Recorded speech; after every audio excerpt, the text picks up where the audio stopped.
Salam əziz tamaşaçılar, xoş gördük hər birinizi. Səmimi söhbət efirdədir. Bugünkü qonağım psixoloq Səmirə Bağırovadır. Səmirə xanım, verilişimizdə xoş gördük.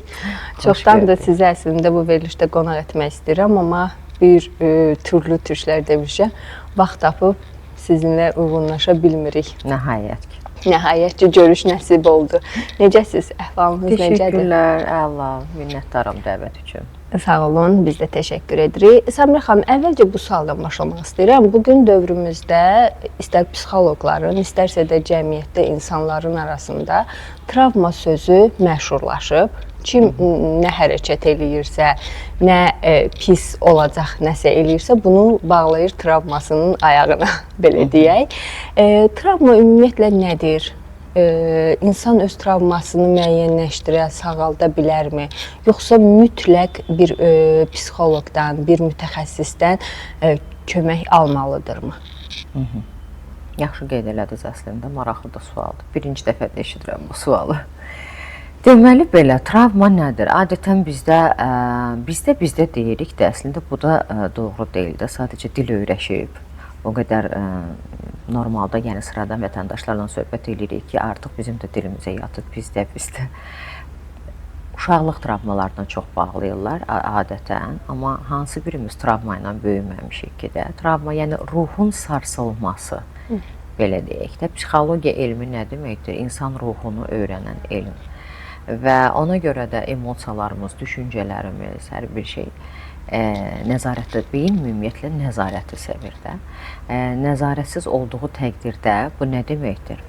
O deməkdir ki, insan ola bilər ki, keçmişdə həyatında baş verənləri və yaxud da heç uzaq keçmiş deyil, yaxın keçmişdə baş verən hər hansı neqativ bir hadisəni beynindən buraxa bilmir. Və günlərlə ola bilər və yaxud da saatlarla eyni fikri təkrar düşünməyə davam edirsə, bu deməkdir ki, beyin nəzarətdən çıxıb. Və nəzarətdən çıxıbsa artıq, nəzarətini itiribsə artıq, o deməkdir ki, hardasa bir yerlərdə insanın ruhu sarsılıbdır, buraxa bilmir o baş verən hadisəni. İndi ola bilər, bu bizim keçmiş, lap uzaq keçmişə aid ola bilər ki, deyilir. Uşaqlıq travmaları, insan məyər yalnız uşaqlıqda mı travma alır? Xeyr, yetişkin yaşda da insanlar sarsıla bilir. Və yəni itki ola bilər, sevgi münasibəti ola bilər, iflas ola bilər. Hər hansısa fərqi yoxdur. Ola bilər güvəndiyi bir insan onun güvənini sarsıda bilər. Hər hansısa bir hadisə baş verər ki, orada haqsız duruma düşə bilər və bu insanın ruhunu sarsıda bilər ki, yəni qısaca buna travma deyilir. Və insan öz travmasını özü sağalda bilərmi? Təbii ki, bilər. O belə bir söz var. Hər bir insan özünün psixoloqu olmalıdır əslində. Nə deməkdir? Yəni, əslində psixoloji savadlanmaq deməkdir. Elə bugün psixoloqa müraciət özü də, məsələn, keçmişlə müqayisə etsək, insanlar bir o qədər psixoloqa müraciət etmirdilər. Hətta ayıb kimi bilirdilər, gizli saxlayırdılar ki, birdən insanlar düşünər ki, dəli olmuşam, havalanmışam, ağlım qaçıb və psixiatrla psixoloq, psixoterapevt, klinik psixoloq, yəni bunların fərqini belə bilmirdilər də.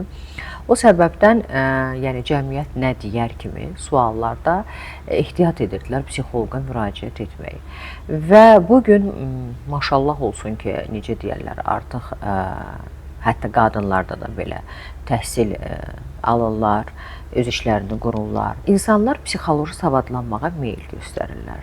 Psixoloji savadlanmaq cəmiyyət üçün çox önəmlidir. Yəni, münasibət, ünsiyyət qurmaq, kommunikasiya aparmaq, emosiyalarını nəzarətdə saxlamaq. Əgər bugün deyilir ki, aqressiya çoxdur cəmiyyətdə, bu nəyin səbəbidir? Emosiyalarına sahib çıxa bilmir. Emosiya nə deməkdir? Duyğu nə deməkdir?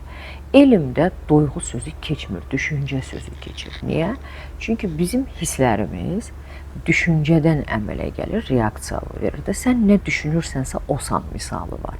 Biz nəyi düşünürüksə, əsəbi bir məsələni düşünəcəksə, əsəbi olacaq da. Xoş olmayan bir məsələni düşünəcəksə, əhvalımız da o şəkildə. Yəni, ruh halımız da o vəziyyətə gəlir. Demək ki, burada düşüncəni tənzimləmək, sağlam düşüncəyə sahib olmaq lazımdır. Sağlam düşüncəyə sahib olmaq üçün insan öz travmaların öhdəsindən gəlməsi üçün, yəni emosiyalarını nəzarətdə saxlaması üçün psixoloji savadlanması vacibdir. Psixoloji savadlanmaqda yenə qeyd edirəm, son 10 ildən bu tərəfə baxsaq, sürətli şəkildə artıq inkişaf başladı. Nə qədər abituriyentlər psixologiya sahəsinə üst tutdular ki, bu çox yaxşıdır, inkişaf deməkdir. Əlbəttə ki, yəni fərqindəlik ilk növbədə oyanmalıdır. İnsan fərqində olmalıdır, düşüncəsinin fərqində. Nəyə görə bayaq qeyd elədiyim kimi beyin nəzarətsizliyi sevmir. Nəyə görə bu düşüncə məni buraxmır? Hansı yerlərdə, hansı yaşlarda məsəl üçün bu duyğu harda mənim ruhum sarsılıb ki, mənim düşüncəm və yaxud da əhvalım və yaxud da ruhum bu duyğunu buraxmır. Buna deyilir fərqindəlik, analiz etmək, özünü təhlil etmək. Və yaxud da bir məsələ də var. Ola bilər ki, uşaqlıq vaxtlarda hər hansısa bir sarsıdıcı vəziyyət yaşayıb. Qəza ola bilər, valideynlərdən birinin itkisi ola bilər, şiddət ola bilər, valideyn soyuqluğu ola bilər, valideyn övlad arasında anlaşılmazlıq ola bilər. Yəni bir sürü saymaqla bitməyən hadisələr ola bilər. İnsanlar fərqlidir. Ailədə bütün uşaqlar eyni deyil. Valideyn bəzən deyir ki, mən bütün uşaqlarıma eyni tərbiyəni vermişəm. Bu uşaq nədənsə başqalarından fərqlidir. Bu özü yanlışdır. Bütün uşaqlara eyni tərbiyə verilə bilməz. Çünki biz individual olaraq, fərdi olaraq gəlirik və bizim kimsə, necə deyərlər, vecsiz ola bilər. Yəni ananın bir belə deyək də şilləsini və yaxud hansısa bir sərt sözünü heç vecinə almaya bilər, anamdır deyə bilər. Amma hansısa bir ailədəki uşaq bunu o qədər qəlbinə sala bilər ki, bu onun illərlə şüurunun altında kök salacaq və özü unudacaq bu məsələni ola bilər. Amma gəlib yetişkin yaşa çatar. 25-lər, 30, 35-lər və bu arada deyim ki, 40 yaşından sonra şüuraltı travmalar daha qabarıq şəkildə özünü biruzə verməyə başlayır. Ona görə deyilir ki, gənc yaşlarında ağlınızın qayğısına qalın. Və özü də bilmədən həmən kök salmış məsələlər gələcəkdə onun münasibətlərinə təsir göstərə bilir. Sağlam şəkildə münasibətini qura bilmir, iş münasibətinə təsir göstərə bilər. Hər zaman nəsə bir güvənsizliyi olubsa, deyir, güvənsizliyi insan ilk güvəndiklərindən öyrənər də. Ağqan romanımda belə bir sitat keçir. Və ona görə də bu günləri əgər biz hər nəyəsə həmən reaksiya veririksə, neysə bizi qıcıqlandırırsa, münasibətimiz yolunda getmirsə, təkrarlanan hekayələr varsa və yaxud iş münasibətlərində və yaxud kimsə bizə qıcıq verirsə, bir özümüzə dönüş edib sual verməliyik. Bu hardan gəlir? Nəyə görə bir insan mənə bu qədər qıcıq verir? Niyə bir insan düşünür ki, bu dünya ancaq ədalətsizlikdən ibarətdir, tutalım ki, ancaq şikayətçi ola bilər. Deyilir, kaprizli insan, ağır xarakteri var. Bu yanlışdır da. Yəni bir insan niyə ağır xarakteri olsun? Bir insan niyə kaprizli olsun? Bunun altında bir psixoloji pozuntu dayanır artıq. Yəni şüurunun altında artıq hər hansısa uşaqlıq vaxtımı, yoxsa yetişkin vaxtımı bastırılmış duyğuları var. Nə vaxtsa ədalətsizliyə uğrayıbmı, haqsızlığa özünü ifadə edə bilməyib yetəri qədər və bu şəkildə başqa bir şəkildə artıq şaxələnməyə başlayır. Əlbəttə ki, istənilən yaşda insan özünə baxış edə bilər. İstənilən yaşda insan fərqindəliyini oyada bilər.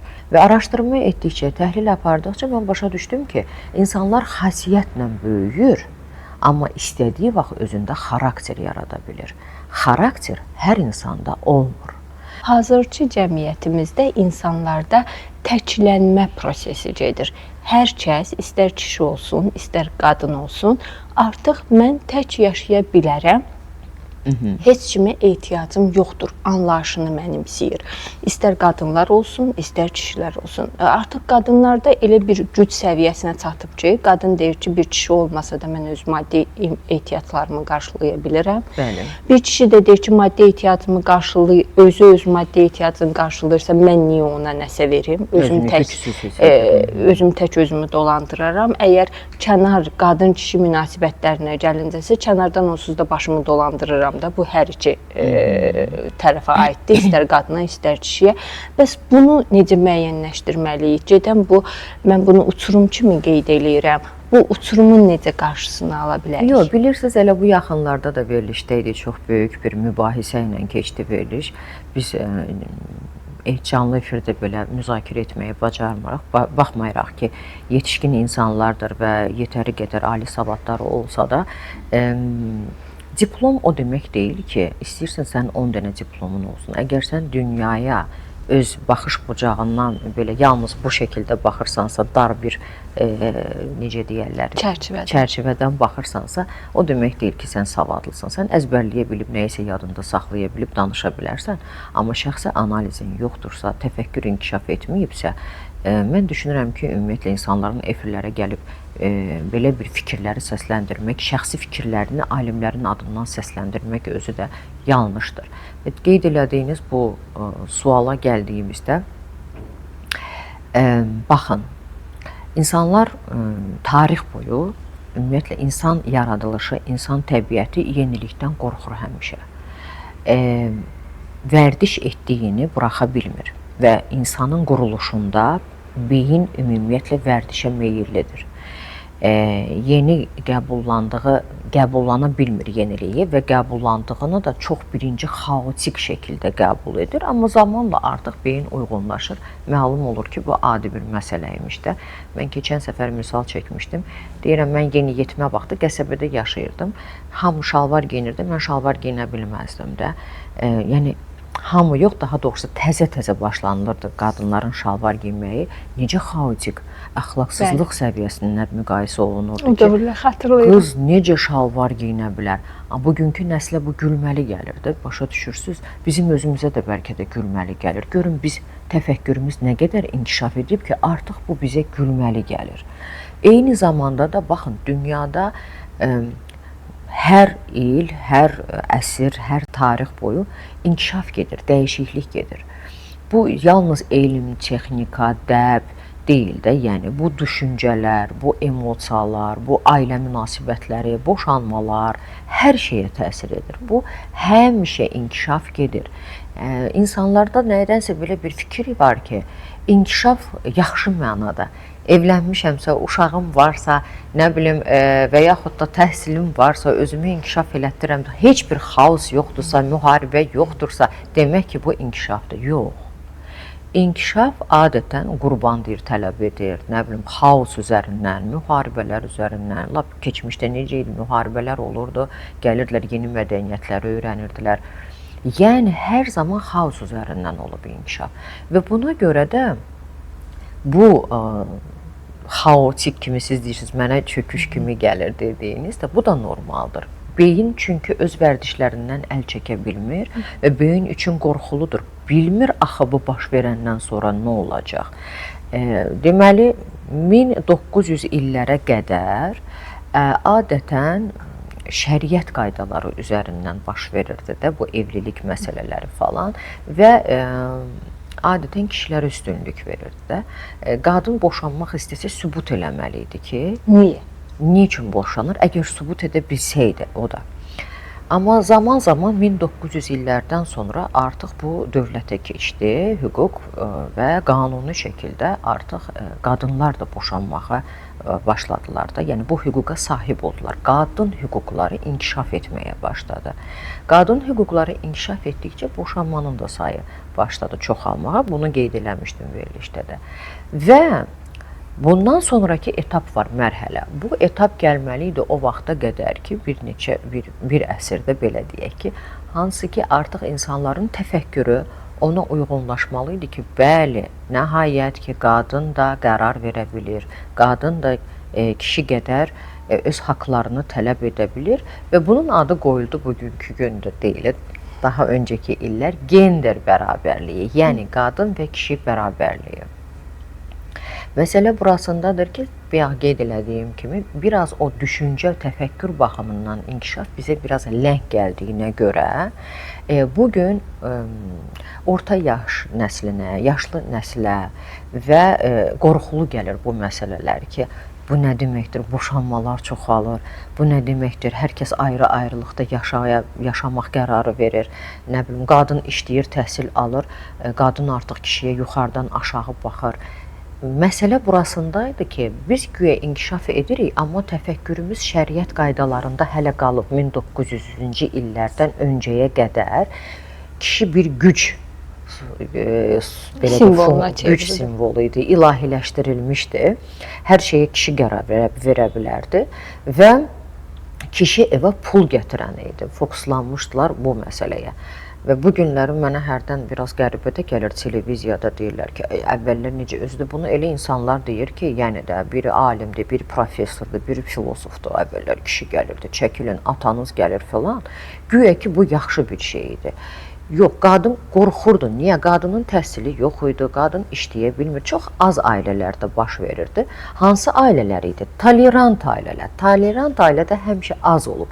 Belə deyək də, bugünün bərabər düşüncəsinə sahib olan bərabər hüquq o vaxt olub, amma çox az faizdə olub. Amma bugün bu tolerant ailə modeli, bərabər hüquqluq, yəni gender bərabərliyi artıq mərkəzdədir, ön plandadır. Yəni qadın da kişi qədər hüquqa sahibdir. Sadəcə cinsiyyət məsələsi var, amma funksiya olaraq qadın da kişi kimi eyni haqlara sahibdir. Qadın da kişi kimi işləyə bilir, təhsil ala bilir və məlum oldu ki, sən demə qadın yeri gələndə evdə yığışdır, ev işlərinə də baxır, uşağın tərbiyəsi ilə də məşğul olur, pul da qazana bilir və bu zaman nə baş verməyə başladı? Kişinin gücü zəifləməyə başlayır, özünə inamı. Niyə? Çünki əsrlərlə, illərlə formalaşmışdır ki, pul gətirən, işləyən odur. Ancaq buna sahibdir kişi cinsi və bu şəkildə ilahiləşdirilmişdir. Və qadınlar da əlbəttə ki, kişilərə belə deyək də çox tabi olurdular. Amma dəyişir, təfəkkür dəyişir, hər şey dəyişir və artıq gəlib qadın kişi ilə bərabər olmağa başlayanda, necə ki, maşın da sürməyə başladı, şalvar da giyinməyə başladı. Yəni, sənin elədiyini mən də zaten edə bilirəm. Sadəcə bizim aramızda fərq odur ki, cinsiyyət fərqidir. Niyə? Bu cəmiyyətə uşaq gətirmək üçün biz birləşməliyik və biz birlikdə hər şeyi etməliyik. Və burada olmalı deyil ki, mən az qazanıram, sən çox qazanırsan, sən qazanmırsan, qadın qazanırsa bu pisdir, ayıbdır və yaxud kişi zəif düşür. Yox, sadəcə olaraq o qalıqlar ki, qalıb təfəkkürün, o keçmişin qalıb, düşüncə tərzi, o qorxu gətirir insanlara ki, ay, xaotik qarşılayırlar ki, ay, necə olacaq, matriarxat dövrü gəlir. Xeyr, matriarxat dövrü uzun illər öncə olmuşdu, var idi. Əkin-biçin işləri, ən ağır işlərə qadınlar gedirdi, kişilər ancaq apar gətir, qaldır işinə baxırdı. Sonra gəldi, patriarxal dövr gəldi və indi isə gender bərabərliyi zamanı gəlir və indi belə deyək də alfa nəsli, keçən səfərdə dedim, yəni indiki gənclər alfa nəsli hesab olunur ki, artıq onların arasında, evlilik, cütlüklərin arasında belə bir söhbətlər olmayacaq ki, sən çox qazanırsan, mən az qazanıram, sən qadınsan, otur yerində və yaxud da sən çox qazanırsan, sən mənə yuxarıdan aşağı baxırsan. Yox, çünki niyə? Seanslarda nəyi görürəm? Gənc ailələr artıq gəlirlər və məsələn kişi deyir ki, Samira xanım, bugün həyat bahalı həyatdır. Həqiqətən, əvvəlki ilə biz müqayisə eləsək, bugünkü həyat bahalıdır. Uşağa yaxşı təhsil vermək istəyirsənsə, yaxşı bir uşaq bağçasına yönəltmək istəyirsənsə, ağıllı bir təfəkkürə sahib, bir dərin təfəkkürə sahib bir şəxsiyyət yetişdirmək istəyirsənsə, artıq tək kişinin gücü çatmır buna. Mümkün deyil. O razıdır, deyir, mən istəyirəm, mənim həyat yoldaşım da işləsin. İkisi birlikdə əl-ələ verirlər və yeri gələndə evdə birlikdə əvvəllər çalışırdılar, Sovet dönəmlərində dövlət təmin edirdi də, zavodda, fabrikdə işləyirdilər, ev almaq məsələsi başı. Bugün başqa cürdür artıq. İkisi birlikdə ev əldə edirlər, ikisi birlikdə çalışırlar, pul qazanırlar. Məqsəd eynidir. Hansı məqsəd? Bizim uşağımız gələcəkdə yaxşı bir yerlərə çıxsın və cəmiyyətə biz bir şəxsiyyət təqdim edək. Özümüzdən, öz parçamızdan, özümüzdən belə bir iz ötürək. Siz vurğuladınız ki, Samira xanım, bu günləri yerdən çıxma psixoloqlar çoxdur. Təəssüflər olsun ki, psixologiya təhsili almayan insanlar belə hər hansı bir kursa gedərək, hər hansı bir kiçik də olsa xarici ölkədə bir 5 günlük bir ezamiyyətmi, bir tədbirmi iştirak edərək gəlib burada özlərini psixoloq adlandırıb pasiyent qəbul edə bilirlər. Bunun qarşısı necə alınmalıdır və yaxud da buna səbəb olan meyarlar nədir? Qarşısı alınmalıdır deyəndə ki, bu psixoloq konsultant sahəsi şəxsi kabinetini açıb, vergisini ödəyib işləyə bilər. Bunu heç kimsə durub qarşısını ala bilməz. Deyəcək, diplomum da var, vergimi də ödəyirəm. Sadəcə bu, belə deyək, sosial şəbəkə bugün var və insanların öz seçimində, insanlar özləri baxmalıdırlar ki, nəzər yetirməlidirlər ki, kimə müraciət edirlər.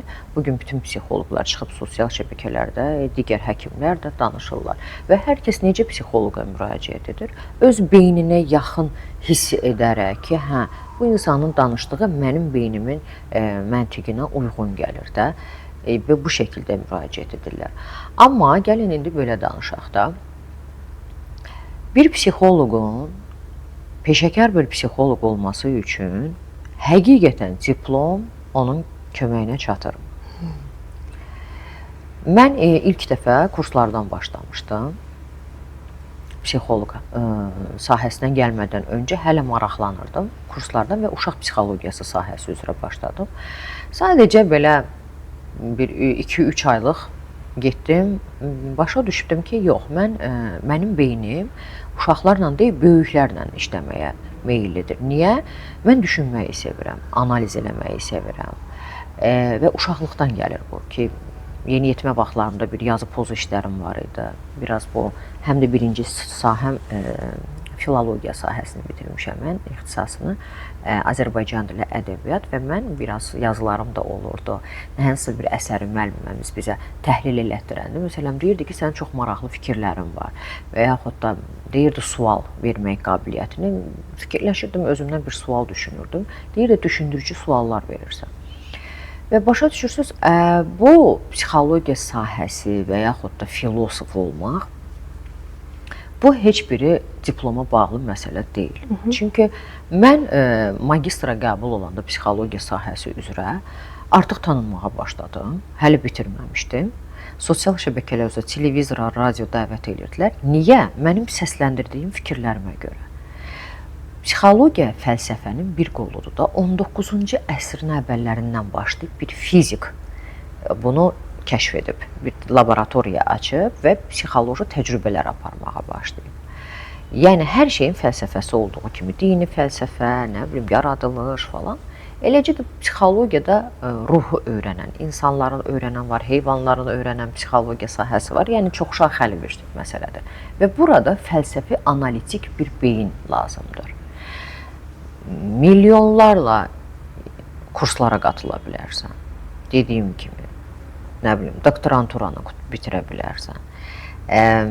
Çox savadlı ola bilərsən. Yazılanları yadında saxlaya bilərsən. Amma sənin özünün vəziyyəti dəyərləndirmə qabiliyyətin və eyni zamanda da bayaq da qeyd elədim, psixoloq məsləhət verən deyil, tövsiyə edən deyil, mən sənin yerində olsam belə yox. İnsanın özünə gözünü açmağa elə bir uyğun sual verməlisən ki, onun danışdığı hekayəsinə, vəziyyətinə görə insan bir sanki özünə verilmiş kimi o sualı və sağlam düşüncəsini təmin elətdirməyi öyrətməlidir. İnsan öz yanlışlarını görməyi bacarmalıdır. Yadına adam var ki, ümumiyyətlə heç həyatında elə bir hadisə baş verməyib. İnandırıb özünü uşaqlıqdan ki, onda belə bir hadisə baş verib və bunu travma kimi yaşayır da, başa düşürsünüz. Və bu özü çətin bir məsələdir, bunu açmaq. Yəni, psixoloq, hə, bugün çoxdur. Saysız, hesabsız psixoloqlar var, peşəkar psixoloqlar tanınmışlar. Amma hansı səviyyədə düşüncə qabiliyyətinə sahibdir? Burada sual altında. Bizim böyük problemimiz var bu sahədəki. Psixoloq, bəli, gedir xaricdə təhsil alır, hər bir şey. Amma ikinci bir şəxs kimi və yaxud da seans otağında tutalım ki, üçüncü bir şəxs kimi məsələni dəyərləndirə bilmir. Öz duyğuları üzərindən dəyərləndirir. Məsələn, siz gəlib danışırsınız ki, boşanmısınız. Mən də tutalım ki, kişi psixoloquyam da. Hə, mənim yoldaşım belə elədi, elə elədi. Öz duyğuları oyanır və başlayır sizdə səhv axtarmağa, günahkarlandırmağa. Kişidir və mental dəyərləri misal çəkərək, hansı ki, mental dəyərləri də kamuflaj edirlər də özləri, maskalayırlar. Əslində isə altında öz egosuna uyğun danışmağa başlayır və bunu psixoloq özü də hiss eləmir əslində. Ən yanlış olanı budur. Gəlib o səviyyəyə çatmaqdan ötürü mən düşünürəm ki, nəinki oxumaq bir psixoloqun yetəri qədər bir həyat təcrübəsi də olmalıdır. Və ayrıca bu sahə elə bir sahədir ki, oxudum, bitirdim, diplom aldım, bitdi deyə bir məsələ deyil. Necə ki, dediyim kimi, qaydalar dəyişir, dünya dəyişir, sivilizasiya inkişafa doğru gedir. Hər zaman axtarışda. Mən 5 il öncə postlar paylaşdığım postları bir də görsəz silirəm. Hamı deyir, siz niyə sildiniz? Deyirəm, çünki o tarix üçün, o vaxtlar üçün mənim dediklərim doğruydu. Bugünkü gün üçün artıq o keçmiş bir fikir sayılır. Yanlış sayılır. Yanlışdır artıq. Bugünün artıq başqa bir həqiqəti var. Yanaşmaları var da və mən onu saxlaya bilmərəm. Kiminsə qarşısına çıxacaq, deyəcək ki, məsəl üçün, hə, artıq o geciki 5 il artıq biz önü görməliyik. Həmən vaxt üçün o düzgün idi. Bugün isə artıq o keçmir, keçmiş düşüncə sayılır. Necə deyirik, biz keçmişlə özümüzü müqayisə edə bilmərik. Amma baxıram ki, efirdə də qonaq çağırırlar. Bəzən indi elə bilirlər, psixoloq ancaq sakit olmalıdır da, emosiyalar qalxır. Mən həmişə deyirəm ki, mən savadsızlığa susa bilmirəm. Deyirlər ki, sizin fikrinizə hörmət edin. Xeyr, mən savadsız fikrə hörmət edə bilmərəm.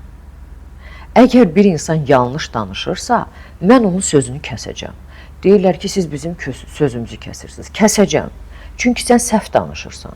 Çünki sən çox səhv informasiya verirsən alimlərin adına. Hansı alimlərin? Hansı ölkənin alimi? Dayanıb deyə bilmir cavab. Və yaxud da ki, filan kəs belə dedi, yox, kəsirəm sözü, fikrimi bildirirəm. Çünki artıq bu təbliğat gedir də. Niyə görə? İzləyici baxır, deyir psixoloqdur, hə, nə bilim, elmlər doktorudur, nə bilim, filandır, bu qədər diplomları var, Türkiyədə təhsil alıb orada. Mən hamısını qoymuşam kənara, hətta bugün sizə bir dənə bir məsələndə açıq etiraf edəcəm. Heç gözləmirdim ki, tanınacam. Sadəcə açdım, hətta sosial şəbəkədən öncə televiziya kanallarında olmuşam bir il. Heç məni tanıyan yox idi oradan. Sosial şəbəkədən mənim fərqli düşüncələrimi bəyəndilər. Və birdən-birə sanki bir partlayış oldu. Bu qadın-kişi münasibətlərə ayrıca olaraq cinsi tərbiyəyə ilk dəfə toxunan mən oldum. Çünki cəmiyyətdə ümumiyyətlə bu mövzunu ayıblayıb danışmırdılar. Amma bunun psixoloji elə ailələrin içində ən birinci problemlərdən biri idi. Utandıqlarından danışmırdılar. Birdən-birə tanınmağa başladım, amma mən hələ bitirməmişdim universiteti. Mənim sənədim də yox idi. Mənə çağırırdılar hər yerə. Və bugün mən hələ də artıq 8 ildir, 9-cu ilə gedir. Mən hələ o diplomumu təsdiq elətdirməmişəm. Təsdiq elətdirməmişəm, niyə? Çünki ümumiyyətlə mənim özümlə, həyatımla bağlı böyük bir hədəflərim var və başqa bir hədəflərim var. Hə, bu sahədə yetişmişəm də, qəbul edirəm də, buna deyilir danışan. Vergimi də ödəyirəm, oturmuşam, amma oxumağımı da buraxmıram. Mən oxumağı buraxmıram. Bu beyin və 3 dənə roman da yazdım. Biri psixoloji, biri fəlsəfi, biri ezoterik süjetdə ki, ən azından bugünkü cəmiyyətə nə verə bilərəm də, düşüncə fərqindəliyini oyadır, digəri aydınladır, o bir sənə də oyanışdır, 3-cü. Ağqan, Hu romanı və oyanış. Ki, nə verə bilərəm? Düzgün bildiyimi, mənbələri, tarixi, dini, psixologiyanı, fəlsəfəni araşdıra, mənbələri və ortaya bir 3 kitab çıxartdım ki, buyurun, yəni kim istəyirsə bilgilənmək, getsin, oxusun. Hə, kimsə məni psixoloq hesab edirsə, nə gözəl, etmirsə, sırf mənim diplomuma görə məni psixoloq hesab, yox, onun sənədi olmalıdır ona görə. Nə qədər tanınmış psixoloqların, peşəkarların yanından gəlirlər və mən baxıram ki, bu yaxınlarda elə, qadın müraciət edib, kişi psixoloqunuz çox məşhur da bir psixoloqdur, müraciət edibdir ki, yoldaşından boşanır və kişi psixoloq ona başqa şeylər təklif edir. Başa düşürsünüz? Bax, bizim savadlılarımız belə hələ o təfəkkürə gəlib çatmayıb ki, hamıya aid eləmirəm, var. Əlbəttə. Sadəcə onlar danışılmır, adları yoxdur, hallanmır, çünki efirlərə həqiqətən ehtiyac duyulan insanlar dəvət olunmur, çünki efirlərə dəvət də pul üzərindən olur. Mən də demişəm ki, mən pulla gəlmirəm. Qonaq qismində görmək istəyirsinizsə dəvət edin. Qonaq qismində çağırıb deyirsiniz ki, qiymət budur. Deyirəm, bu qonaqlıq dəvət eləmək deyil, bu təklifdir. Təkliflə dəvəti səhv salmayın. O səbəbdən. Yəni artıq gəldi, ad da çıxdı, psixoloq Samirə Bağırova, ora bura, tamam, oldu. Hə, bugün sənədim var, diplomlarım var. Hətta bir neçə yeri bitirmişəm. Sırf psixologiya diplomumu təsdiq elətdirməmişəm. Və salam. Niyə? Qeyd elədiyim kimi gələcəklə bağlı planlarım olduğuna görə. Samirə xanım, son olaraq istəyirəm sizə bu sualı verim. Hazırki cəmiyyətimizin psixoloqa çox ehtiyacı var. Hər bir şəxsin psixoloji yetkinləşməyə çox ehtiyacı var. Bunu siz özünüz də qeyd elədiniz. Amma mənim yaralı yerimə toxunacağam. Bugün psixoloqların işindən istifadə, pasiyenti olmaq biraz baha başa gələn prosesdir. Hər orta qazancı olan, minimum əmək haqqı alan insan rahatlıqla psixoloq dəstəyindən istifadə edə bilmir. Bunun səbəbi nədir? O tarazlığı necə yaratmaq lazımdır?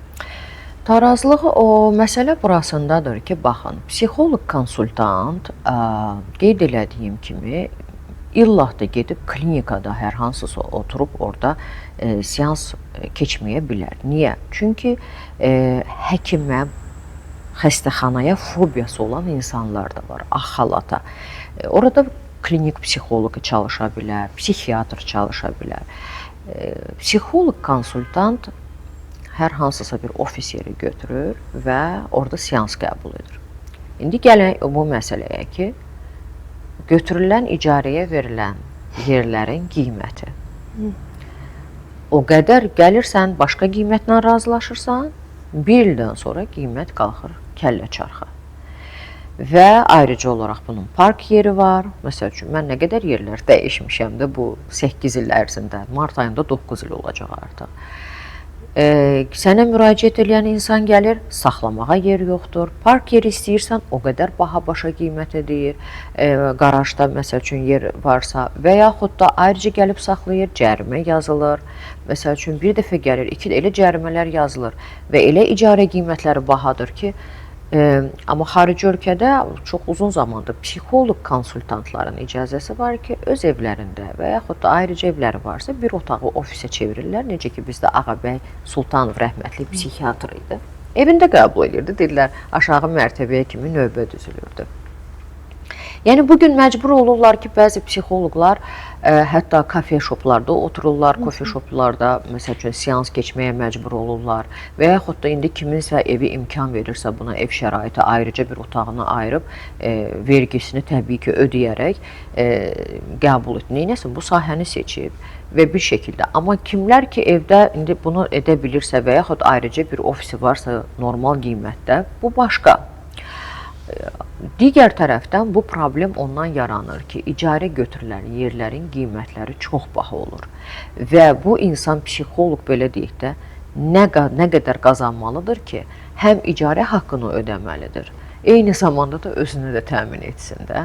Məcbur qalır təbii ki, müəyyən bir qiymətlər orada yaranır, amma bu da olmalıdır vicdanla da ki, bugün mən tanınıramsa əgər, mənim qiymətim artıq bax, əvvəl ola bilərdi, məndə də belə bir məsələ, problem var idi.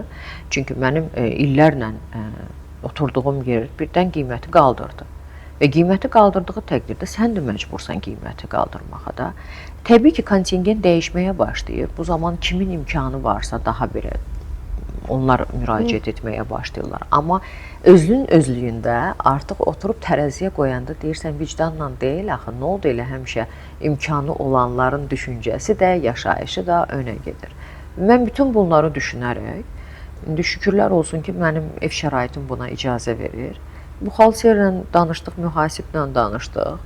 Otağı, xolumuz böyük olduğuna görə bir ofisə çevirdik oranı. və eyni zamanda dedim qəbzlərdir, falandır, möhürdür, hər şeyi gətirdi və eyni zamanda da artıq hər kəslə də işləmirəm də, düzünü desəm. Məsələn, əvvəllər pis vərdişləri olan, narkomaniya falan işləyirdimsə, bugün ən çox cütlüklər, ailə məsələləri, gənclərlə, tələbələrlə daha çox çalışıram. Yəni qeyd elədik və ər-arvadlardır, evlilik öncəsi evlilik qərarı verənlərdir və yaxud da ən çox qadınlardır. Qəbul eləyirəm və aşağı qiymətə artıq qəbul edirəm. Əvvəlkindən aşağı qiymətə qəbul edirəm ki, vicdan.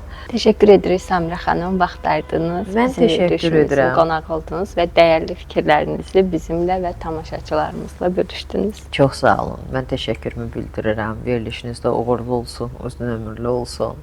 Həmişə maraqlı ideyalarla, mövzularla. Buyurun, mən də həmişə hazıram. Belə əziz tamaşaçılar, ümid edirəm ki, bugünkü verilişimiz də sizin üçün maraqlı oldu. Sonda çəkilişimizdə göstərdiyi köməyə görə Qraf Otelə minnətdarlığımızı bildiririk. Yenidən görüşmək ümidi ilə sağlıqla qalın.